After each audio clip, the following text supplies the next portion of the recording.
like the first two, I mean, I loved Man of Steel, but I mean that kind of did not age very well, and I liked what they tried to do because how different it was, but They made it too long, a little too long. yeah, and and there are some scenes that they could have done they could have handled it in a much better way. Like, the controversy where Superman kills Zod. Yeah. Imagine if he killed him by accident and just like everyone's like, yeah, Superman, he killed Zod. And Clark is just like, oh my God, I killed a man. But like Henry Cavill is an actor, right? So he could have handled it. I mean, you could have just had Superman gaining a reputation in Metropolis, right? Wearing the suit, maybe even wearing like a pre-suit and then the main suit, and then he fights Zod. He gets angry. He loses control of his strength, sort of. He hits too hard. Here's a snap, and like he slowly realizing that Zod is dead. Oh my God, I killed a man.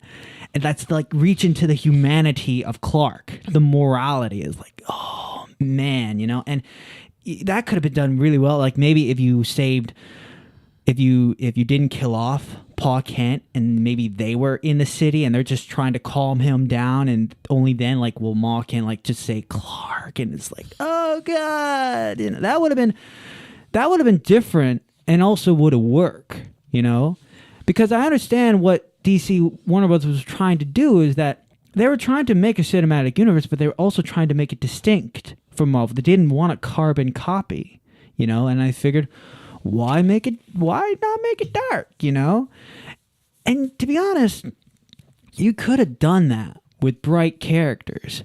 You didn't have to make them dark, but you could have put them in darker situations.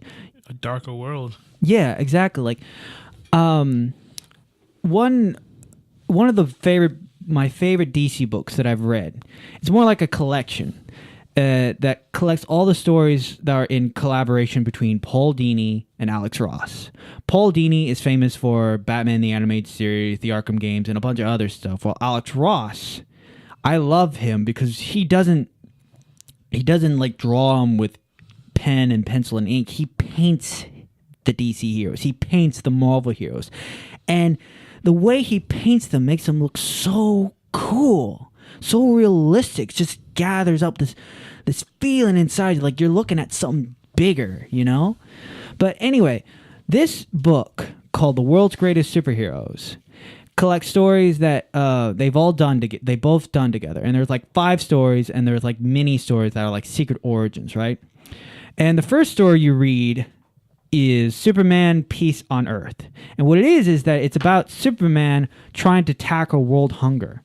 And it starts out very dark too, because like Superman, he's being nice. It's Christmas Eve. He's taking care of a big tree. He's about to fly off. And then he hears this little girl collapsing. And he sees this little girl just lying on the ground in the snow. Like, oh my God. And he swoops down, picks her up because nobody noticed her except him. He takes her to the hospital, and turns out that she had been starving. And that was only Superman realized about the whole world hunger thing. Like, oh my God, this is the thing. And he's like, I'm not gonna just sit by and let this happen. So he talked to government, talked to Congress, like, hey, I have an idea. How about I give countries around the world 1 day supply worth of food? All right. And these are big cargo crates, the crates you see on the road hauled by cargo trucks. Yeah, that's what he carries, right? And it's nice. He's saving people. Everyone's getting news about it. But then you see him dealing with starving people as they like claw at him, like give us the food, or governments that are like, no, we don't want your stuff. They bomb the stuff that he has, or he poisons them. And at the end of the story, he couldn't do it. He couldn't stop it. But he's like, one iconic shot. It's just him sitting in his chair with his Superman, with his office clothes, but also his Superman clothes. Like you see him with his office shirt open, his brooding with the glasses, and you see Superman's shirt, like him wearing this shirt, and he's like, oh God, all these people have been waiting for me, and I can't help them. And the whole world gets into this, like Superman failed, and what's Superman gonna say about this? And he writes this nice columns like there are also, I've tried to help, but there are people who are just stubborn men. They don't want my stuff, but we can still help them, and just not just by giving them food, but teaching them how to make food. And that's a perfect idea of a Superman story. You get the character right, but you get him bright, but you put him in a darker situation. I mean, they didn't necessarily have to do that. What they could do was they could have actually followed Marvel's blueprint. They didn't have to make the storylines exactly like Marvel, but just you take the character, like you said, keep him bright, keep him the way he is, and just find a storyline that's not too detailed and too confusing, because that's where DC messes up. Is they only focus and see that their fans will be the ones in theaters watching, so they'll understand the complex storylines and all the other stuff that they do. Whereas in Marvel takes into account that not just their fans go to see these movies, but the everyday person, because it's a superhero movie. Yeah. And they won't understand super complex storylines from the comics that only fans will understand. Yeah. And like trying to incorporate later stuff into early situations. Yeah, and look at how they did Infinity Wars. What if they tried to do Infinity Wars for the first Avengers movie? We'd all be like, what is this? Exactly. That's what Dawn of Justice did for me. Like when I first saw Dawn of Justice, I was really getting into the DC world, starting to become a super huge DC fan, and I was so confused of what happened. That sequence where Flash just comes out through the portal, Flashpoint joint. Yeah, it's like I'm like, yo, a lot of people don't know that. When I was in the movie theater, a lot of people were confused. Like, what is going on? Yeah, the movie was odd for anybody, because like what it is that it wasn't a superhero movie. What it was a superhero. It was like a bullseye. It was like a jump. It was like so much packed into one. Exactly. And another thing is, like, even the people who did understand what was going on, they weren't sort of happy. Well, I mean, some people weren't happy, like with Flash talking about you were right about Superman and him being and the nightmares of him being a dictator. They were kind of pulling towards injustice. That's what I was thinking. I'm like, yeah, they're trying to put injustice. They're trying to put the Flash's time travel ability. The Flash hasn't even been introduced yet. You should like incorporate this slowly. And they try to take into account that people watch their shows too, so that people should know he can time travel. I'm like, bruh, no. Yeah, but they can realize that you're doing a different version. Yeah. And another thing is, like, with at the end where Wonder Woman is looking at all the test footage where you see Cyborg's origin and then you see Aquaman and Flash pop up. That looks so weird, especially with Jason Momoa just standing around staring at the camera, let his hair wave, like, look how wavy my hair is. Now I'm gonna kill you with a trident. And then he does like sort of like a Superman speed through, but underwater. Like he breaks Mach 5 underwater. It's like, oh, okay. It was just so out of whack, bro. It's like they put the horse before the carriage. And it's a shame too. And another thing that I think they could have done that would be completely different from Marvel is that instead of giving you a young Superman, a young Batman, and a young everything, and just start from the ground up, what I believe they should have done is they should have made a Blue Beetle movie with Jaime Reyes, and they should have made a Shazam movie, which they are, but they did, but make those two movies and other younger superheroes, maybe even Jon Stewart, and have those movies take place in a world where the Justice League has been around for 30 years.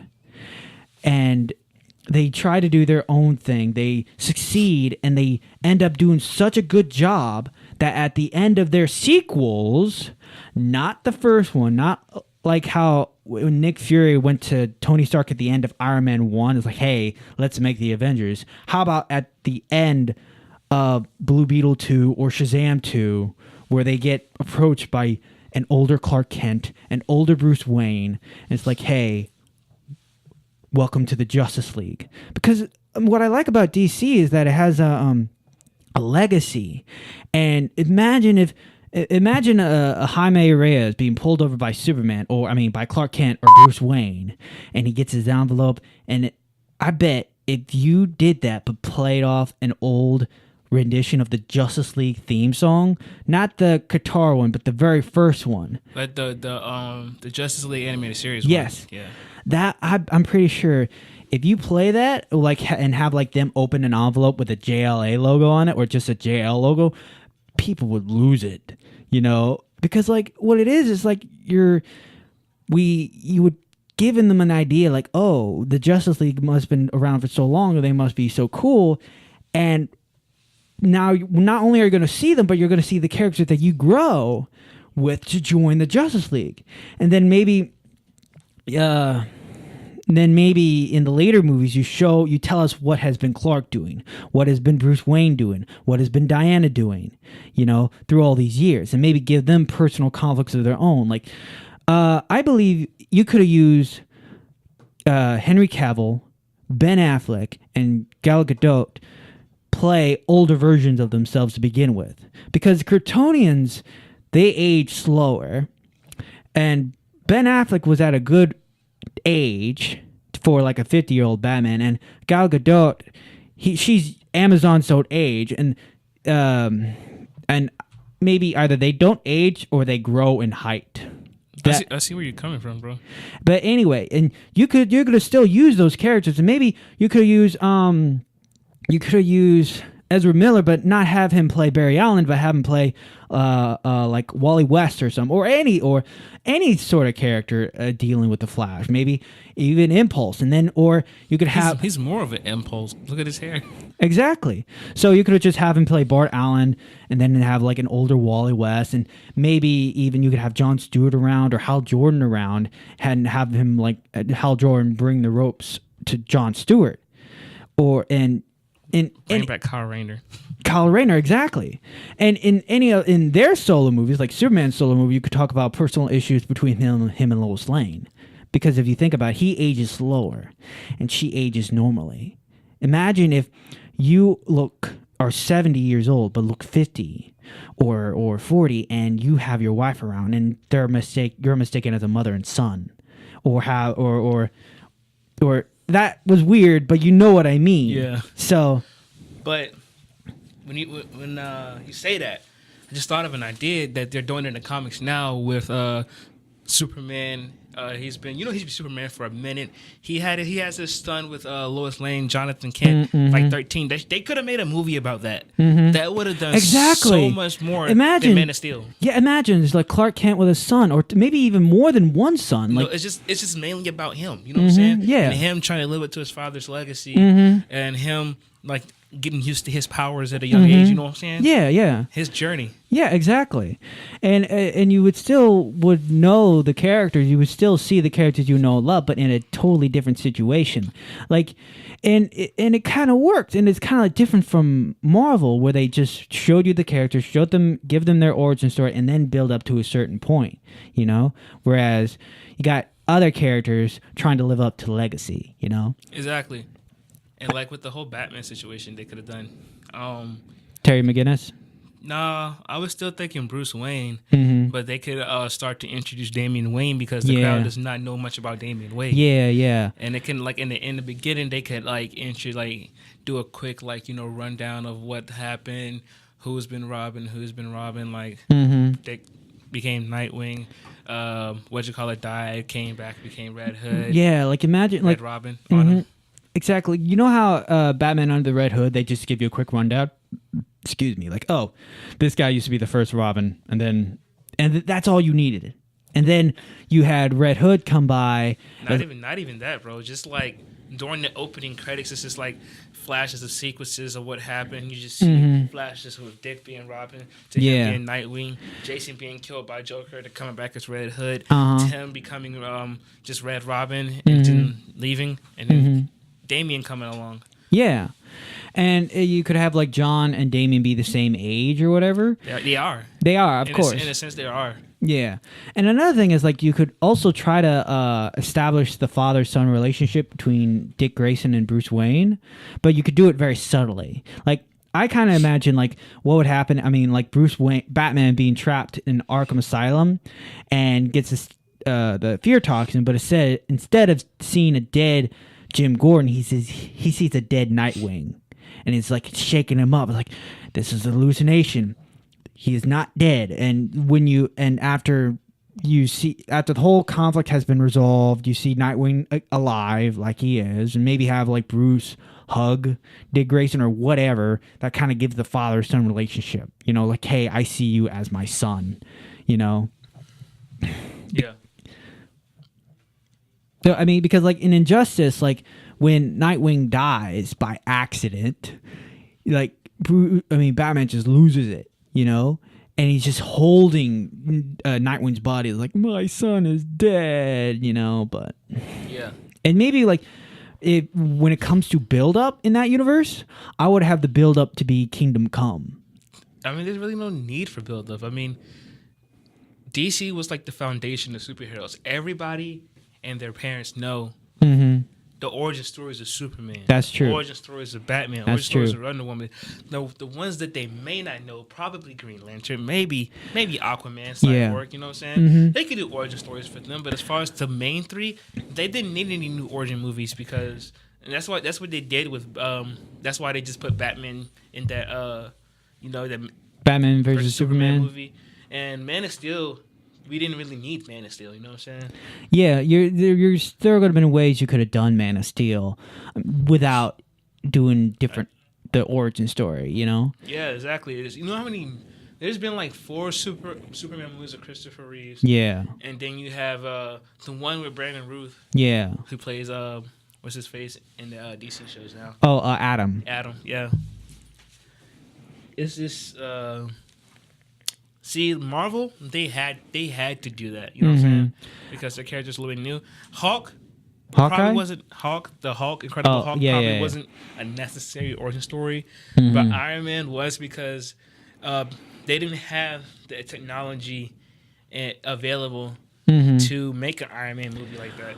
I wonder, but maybe, of course, you could. Of course, everyone could agree that you couldn't make a Marvel movie like you couldn't do Spider-Man in the 80s. You just couldn't. They did, but it was horrible. They did, but imagine maybe I wonder maybe you could have done Green Lantern in the 80s, but you could have done it without CGI. Green Lantern would have been easy to do with just green lights and and you could just draw over the film because I think that's what they did. The Flash 90 series wasn't that bad.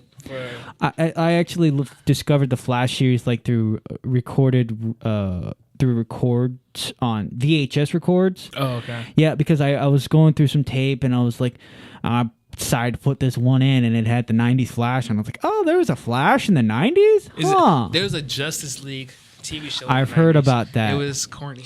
Yeah, and well, you can have a Justice League on the CW and it'll probably still just as corny. But no. I don't think a Justice League on the CW will be as corny. Just like, because I think that's what they're slowly going toward. Yeah. Although, I mean, the CW, there has been some cheesiness and corniness. Within like, The Flash or... See, I couldn't get into The Flash when it first started because of the cheesiness and the corniness. Yeah, but I mean... Supergirl especially, bruh. I can't watch Supergirl. I try. I mean, well, actually, I watch a couple episodes here and there, but I watched the season 1 of The Flash, and then I watched season 2, season 3. I stopped after I tried watching season 4, but I couldn't because it was just. I missed all. I didn't see none of season 4. The only season 4 is the one they just passed, and season 5 is what we're on now, right? For The Flash. Yeah. Okay, so season 4. I don't think I watched any episode except for the crossover episode. The season 4 episodes that I did see, they were kind of corny.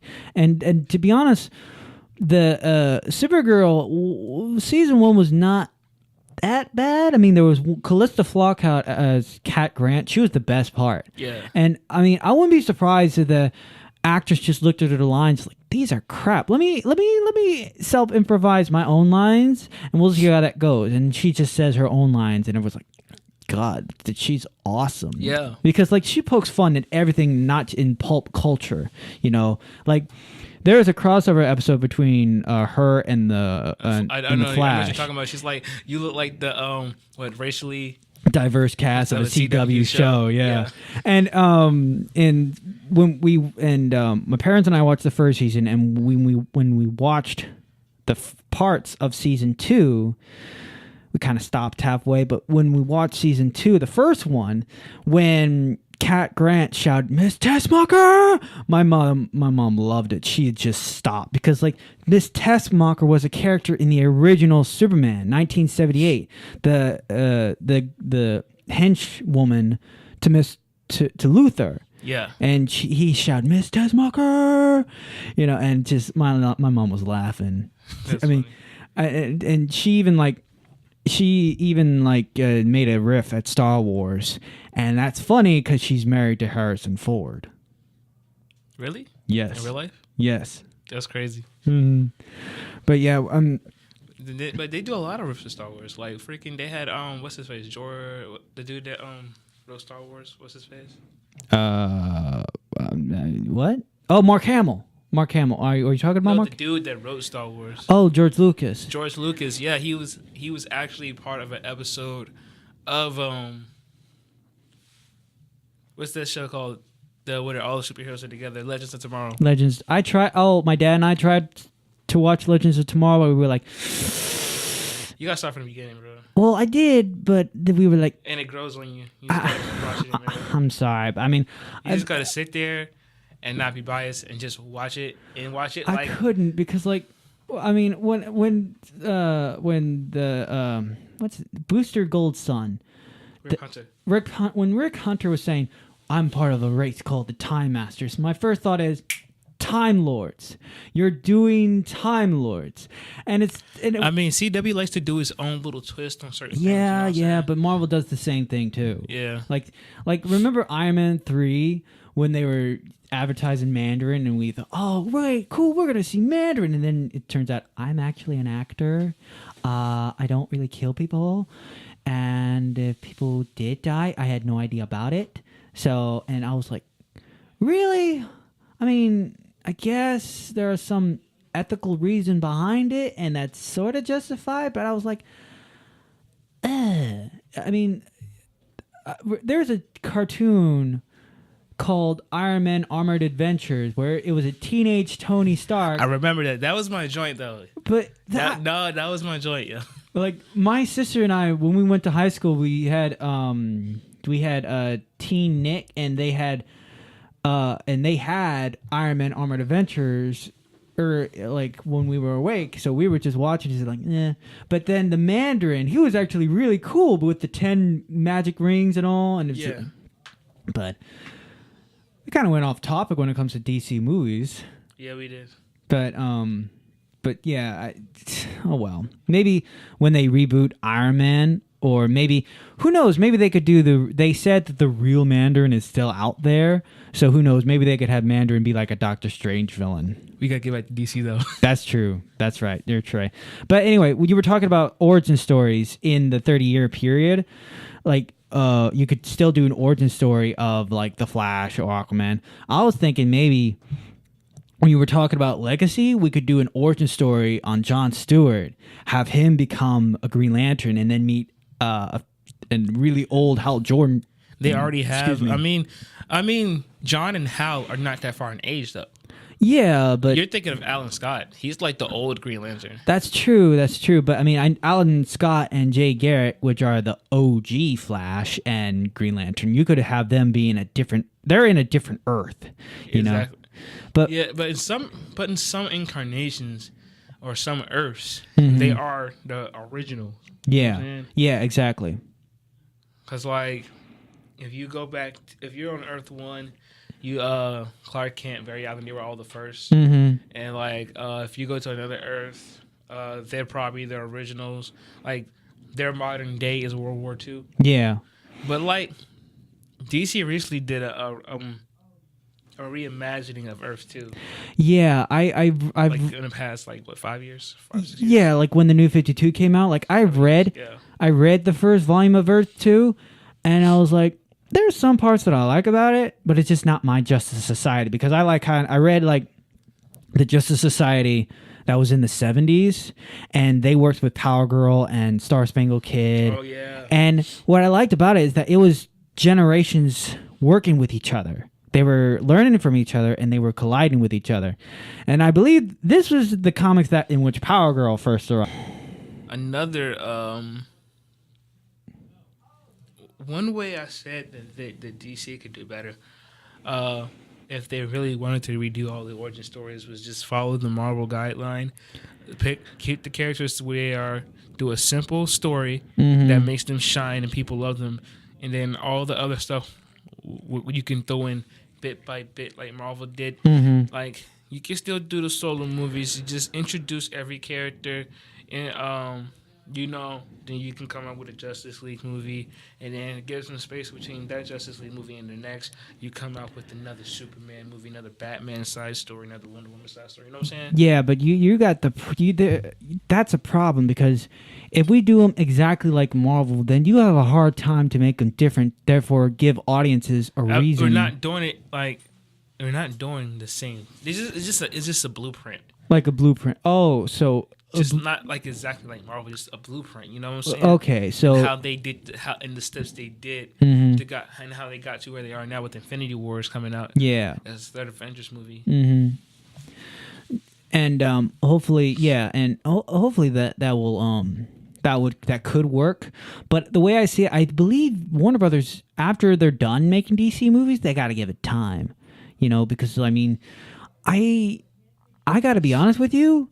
I'm actually thinking about whether to stop watching the Marvel movies after Endgame, because, like, to me, the Endgame seems like an end of a story of characters that I've grown up with, and I don't know if I want to get old with newer characters, because I mean, Marvel gives you the same movie. I mean, it's very rare that they give you some that's actually different. But Avengers versus X-Men. But even that has an issue. Is like, okay, what are we gonna do to make that different? Give people a reason to see some that they had not seen before? Because it's something people have been wanting, and a lot of the X-Men characters moving over to the MCU would be like a whole bunch of different actors, especially since Hugh Jackman's not playing Wolverine anymore. And you have the new Storm. You have the new Cyclops, and then you have Dark Phoenix coming out too. Yeah, but they're rebooting those characters. I've heard that the only franchise that they are not rebooting is Deadpool, which makes sense because Ryan. Why would they reboot Deadpool? They could just put Deadpool in the movie. Yeah, and because I mean, and Ryan Reynolds is great. He's like the Christopher Reeve to Deadpool, because let's just face it, when Ryan Reynolds retires and then other people are taking the role of Deadpool, everyone's gonna be like, but he's not Ryan Reynolds. Nobody will ever take the place of Ryan Reynolds. If Ryan Reynolds retires from Deadpool, there will be no more Deadpool movies. yeah, that would be something. You know what? I think Ryan Reynolds has a daughter, and I thought, wouldn't it be funny if she becomes an actor and then plays Lady Deadpool? Wouldn't that be something? Or Gwenpool. I don't know if Gwenpool resonates with a lot of people, but that's, who knows. Maybe they'll do an animated Deadpool into the Deadpool verse and then introduce Gwenpool that way. In fact, wait a minute. Spider-Man Into the Spider-Verse, that kind of speaks and has an argument to making movies different. Because Into the Spider-Verse was like another Spider-Man movie. And they had to do something completely different with Peter Parker. They had to make him divorced, and they had to. But it was a different incarnation of it. Peter That's Parker. true. But it was still it was still a Peter Parker. It's the multiverse. Yeah, that's true. Different versions of each character. Do you think maybe if Warner Brothers started putting the multiverse into the DC movies, do you think that would work? Because they've already did it with the freaking Flash coming through the portal thing. Yeah, but I believe Warner Brothers might be just putting that under the rug. Like, this did not happen. Bruce Wayne fixed everything, therefore taking the whole point away for Flash to do time travel. I'm pretty sure that's The whole movie was not good. redundant. Yeah, I don't even think they're gonna make a Flash movie. I think They maybe. are. Well, do you think they are? It's planned. Well, yeah, but I mean Like they had the director, they're writing the script and everything. Yeah, but I mean, they had a plan until Justice League did not do so hot at the box office. So, I mean, it was bad, just utterly bad. It's coming out next year. I'm sorry, but I kindly doubt. I mean, we haven't seen Man of Steel 2, I and don't think it's gonna be a Man of Steel 2. yeah, I agree, and I don't think there's even going to be a Flash There's or no point of a Man of Steel. One movie that they're really doing is the Batman. That's already being shot right now. Yeah. And it's Ben Affleck's not playing Batman; it's a younger Batman. They're also doing Harley Quinn and Suicide Squad with James Gunn. Bruh, man, I cannot stand this Harley Quinn.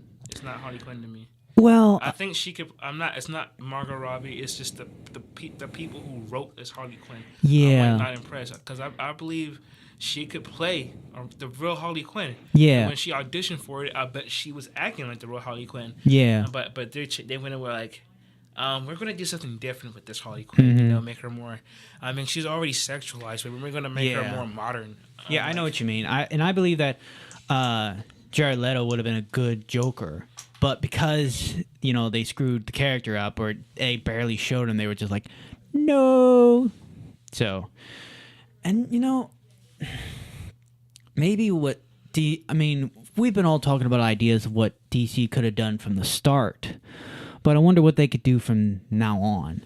Like maybe they could probably I think they got rid of the DCEU title, but instead replaced it with the Worlds of DC. Worlds, plural. So maybe that means they're probably going to do. When did they do that? I think they did that before New Year's. Is it the DCEU? Yeah, they got rid of the DCEU and started calling it the Worlds of DC. That ties into the idea that I was just thinking that they can just take, popular stories and just put them live action in the theaters instead of just doing a whole universe. I mean, they could still, in a sense, do a universe with the same actors teaming up in different story settings and stuff like that. You know what I'm Maybe saying? they could make a movie on Batman by Gaslight, or maybe they could make Gotham, I guess. Oh, God, yes, that'd be awesome. or maybe they could do Kenan Kong Superman or Red Sun Superman. So, but wait a minute, Kenan Kong, he kind of needs Clark Kent in that. It's like a fresh look.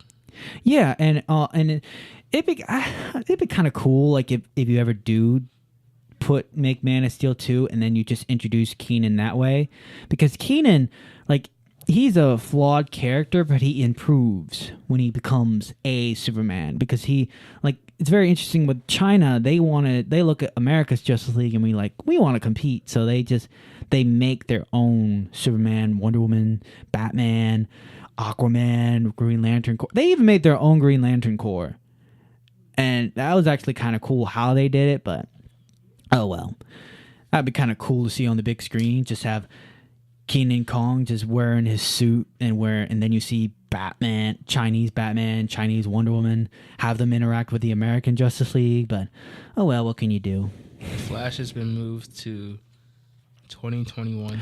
Oh, I almost forgot, the Chinese Flash is actually a woman. I forgot her name, but Kenan and her, they started dating at the end of the series. They should do a whole Flash family movie.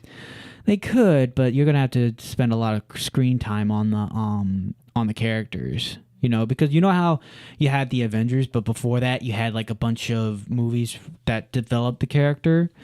That kind of be DC could do if they wanted to really do. Mm-hmm. They're like well-written storylines that people don't know much about. That it would be too complicated to explain in a movie. It's release propaganda in the stores, like how they had the precursor comics to the comics that'll go with Injustice, Like tie-ins, yeah. explaining what happens. They did that with the Injustice, the TV series. Mm-hmm. A lot of TV shows do. When TV shows start, they do like comics like that happen beforehand. Yeah. And then they could like release promotional, like just free material online. Yeah. Or just point people to the original material Mm-hmm. to explain what happened. Or they can. It's just a whole bunch of stuff they can do if they just want to start out doing that kind of stuff. Yeah, I know what you mean.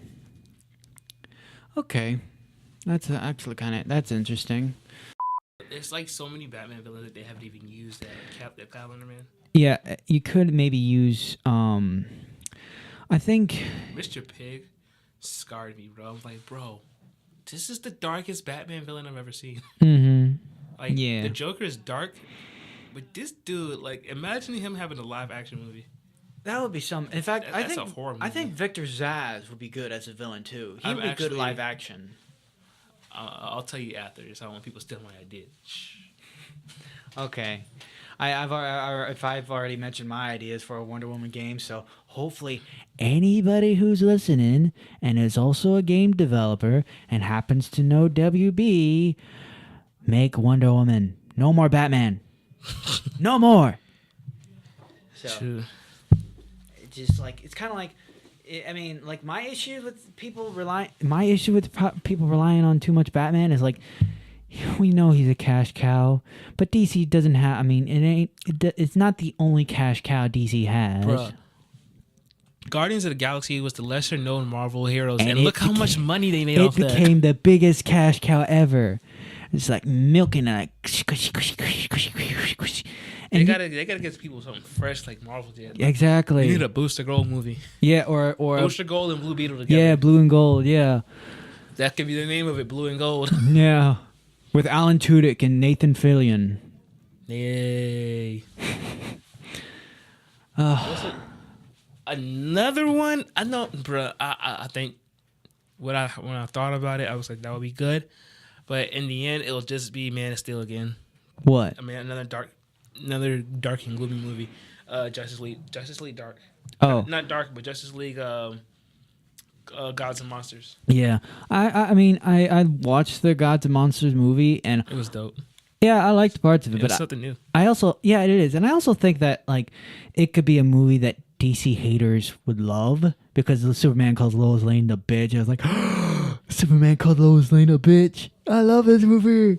But and another thing, and yeah, that's also could be good. You imagine if you see actors playing those types of characters interact with Henry Cavill's Superman, Gal Gadot's Wonder Woman, and Ben Affleck's Batman. That would be interesting. That would be cool. In fact, even an idea popped in my head where like Superman, Clark Kent Superman meets the Zod Superman, and the Zod Superman just sees Clark. It's like, you killer, you murder, you're terrorist, and everyone. And Kirk is like, whoa. You talking about Hernan Guerrero? Yeah. But like, you talking about after the fact that he found out the truth, or before the fact? After he finds out the truth, like he becomes much better Superman. But But anyway, I don't think he would call. You think he would call Henry Cavill superhero a murderer? well, Because look at what all they've done. I mean, like, yeah, but what I'm suggesting is that. yeah, What I'm suggesting is that that's like an Easter egg that they fought an Injustice version of Superman, and like, Injustice, and then versus that Superman. Clark Kent Superman looked at that as like, oh my god, there's a part of me, there's another version of me that's a killer. There's a Brightburn version of me, and he just goes. Have you seen this trailer for Brightburn? Oh my god. Okay, imagine if Clark Kent landed on Earth, but instead of being a good little boy, he's a antichrist. He's sadistic. I mean, like, and it is an interesting idea. And they're even making fun of Man of Steel by having the same fonts of everything, but instead of even playing up to some music, and even then they still have like little boy. I know what you're talking about now. Little I've seen boy shit like Clark that. just wearing, and that costume, that's a cool costume. And I think he tied everything up to make everything look like teeth.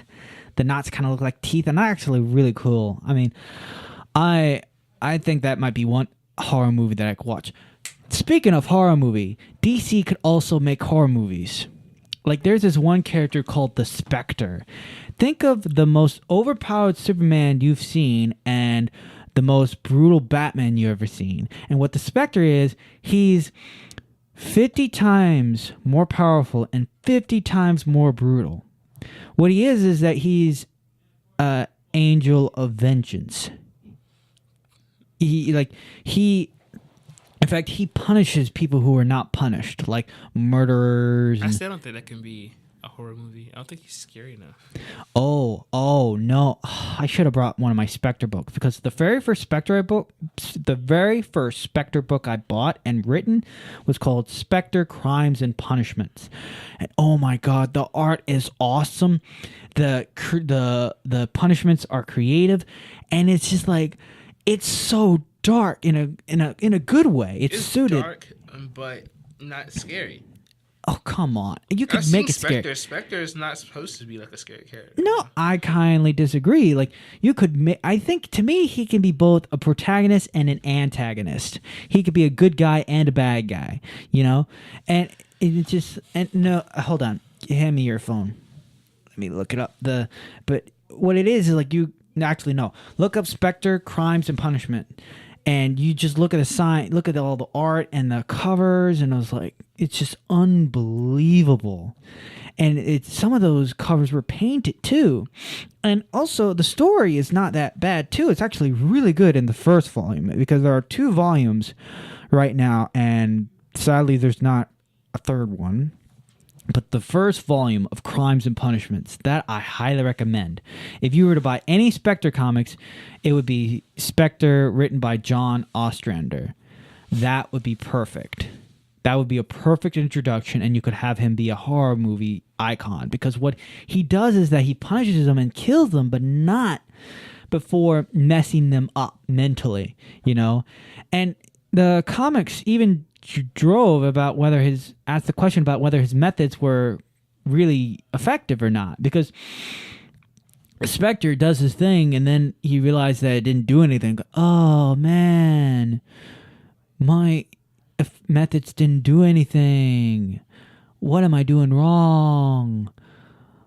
I'm a dick, and he even has to talk with somebody who's human, because the Spectre is Jim Corrigan, but Jim Corrigan is a dead police detective. He's been a ghost for 70 years at the point in which that comic was written, because this comic is from the 90s, but it's still great, and you see the human he speaks to is a sort of a therapist, and her name is Amy.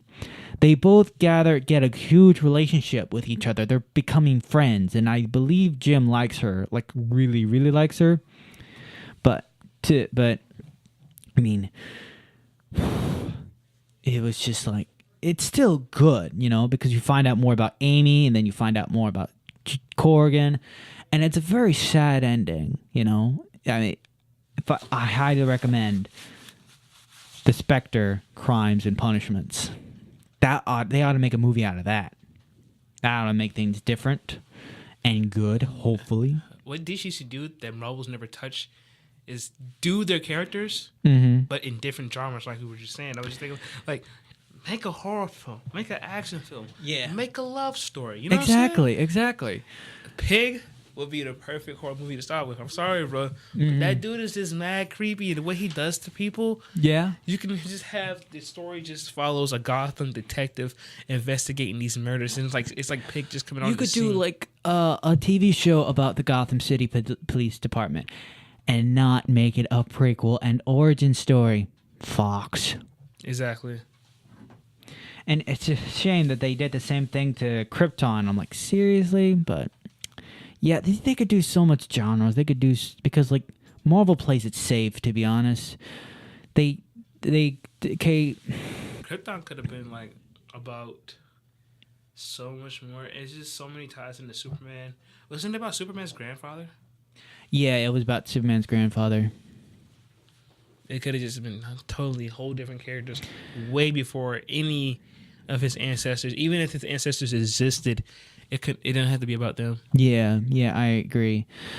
But oh well, what can you do? I bet if Wonder Woman, I bet in the future there might make a TV show called Themyscira. And to think it all started with Smallville. That was kind of smart because I watched the first season of Smallville and I liked what was going on. But now Smallville was good. Smallville had earned its place in DC in comic book geeky anything, but then Gotham was like, hey, let's do the same thing with Smallville, but with Batman. Gotham. Hey, let's do the same thing with Superman, like Smallville, but instead on Krypton. Krypton.